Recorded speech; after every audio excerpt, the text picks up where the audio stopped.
नमस्कार। चौथा पाई में आपका स्वागत है। आज देश के लिए एक बहुत महत्वपूर्ण दिन। देश के 15वें उपराष्ट्रपति को चुनने के लिए आज दिल्ली में चुनाव हुआ। सुबह 10 बजे से लेकर शाम को 5 बजे तक हुई वोटिंग में 768 सांसदों ने मतदान किया है। और इसमें इस चुनाव की सबसे बड़ी चीज़ ये है कि ये पहली बार ऐसा हुआ कि उपराष्ट्रपति के चुनाव को लेके मतदान से पहले और मतदान के बाद भी जिज्ञासा बनी हुई है। परिणाम तो चूंकि हम आपसे बात कर रहे हैं इसके लगभग घंटा डेढ़ घंटा बाद सामने आएंगे, लेकिन इस चुनाव ने एक बात बहुत अच्छी तरीके से साबित कर दी कि जो बदला हुआ माहौल है, उस बदले हुए माहौल का असर इस चुनाव पे पूरी तरीके से दिखाई दिया है।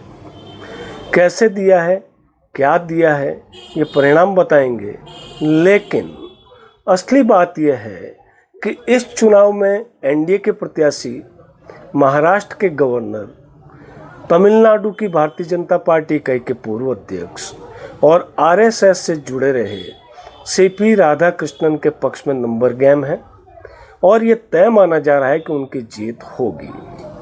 लेकिन जिस तरीके से उन्हें इंडिया ब्लॉक नहीं, समूचे विपक्षी दलों के प्रत्याशी बनाए गए, न्यायविद, सुप्रीम कोर्ट के रिटायर्ड जज बी सुदर्शन रेड्डी ने जिस तरीके से मुकाबला किया है, उससे ये लगता है कि ये चुनाव जो है वो देश की राजनीति के लिए कई दूरगामी परिणाम सामने लाएगा।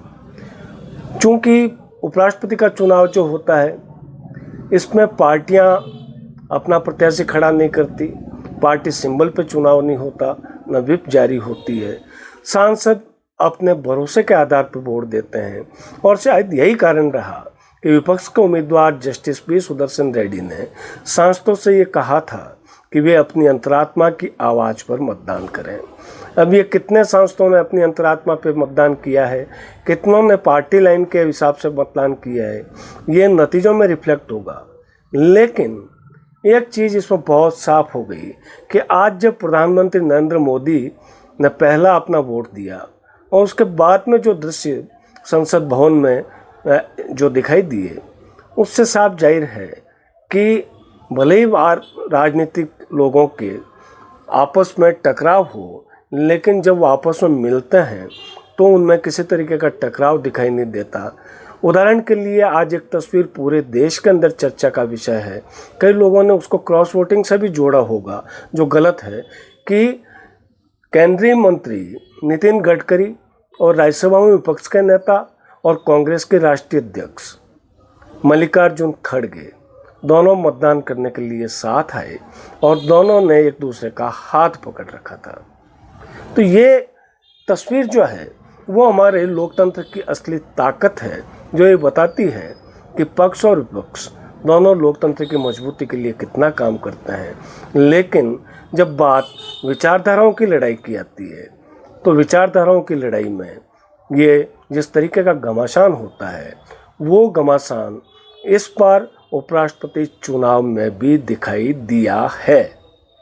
दिखाई इसलिए दिया है कि जो बदला हुआ माहौल है, भारतीय जनता पार्टी और नरेंद्र मोदी अब इतने मजबूत नहीं रह गए हैं जो आज से 5 साल पहले थे। 2024 के नतीजों ने उन्हें कहीं न कहीं कमज़ोर किया है और उनकी ये कमज़ोरी आज चुनाव में भी रिफ्लेक्ट होती हुई नज़र आती है। अब सवाल ये है कि एनडीए के उम्मीदवार राधाकृष्णन उपराष्ट्रपति बन भी जाते हैं तो क्या इस जीत में भी कहीं न कहीं एनडीए की हार छिपी है?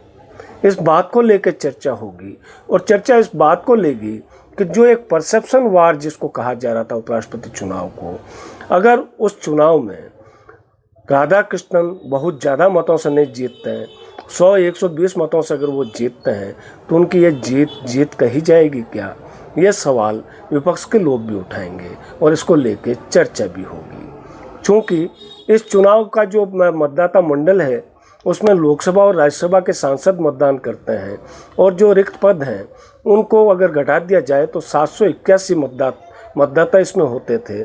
लेकिन आज बीजू जनता दल, BRS यानी भारत राष्ट्र समिति तेलंगाना से जो आती है, उसने और अकाली दल ने इन चुनावों का बहिष्कार किया। और इसके अलावा 2 निर्दलीय सांसद है पंजाब के, उन्होंने भी मतदान नहीं किया। तो कुल जमात 768 वोट पड़े हैं।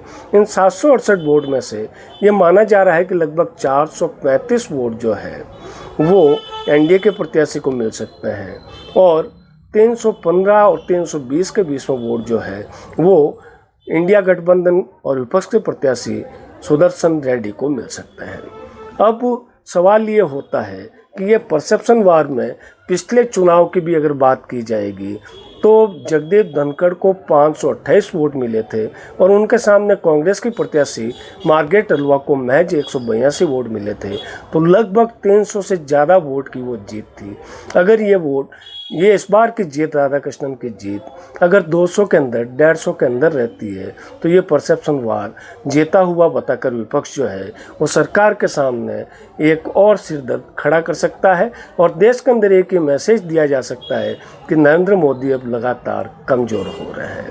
नतीजा जो भी आएगा वो रात को 8 बजे के करीब तक आएगा, 8:30 बजे के करीब तक आएगा।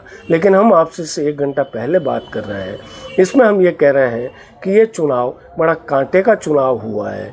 अगर NDA का प्रत्याशी 100 और 120 मतों के अंतर से या अगर 150 मतों के अंतर से भी जीतता है तो क्या इनकी जीत में भी कोई हार छिपी हुई है?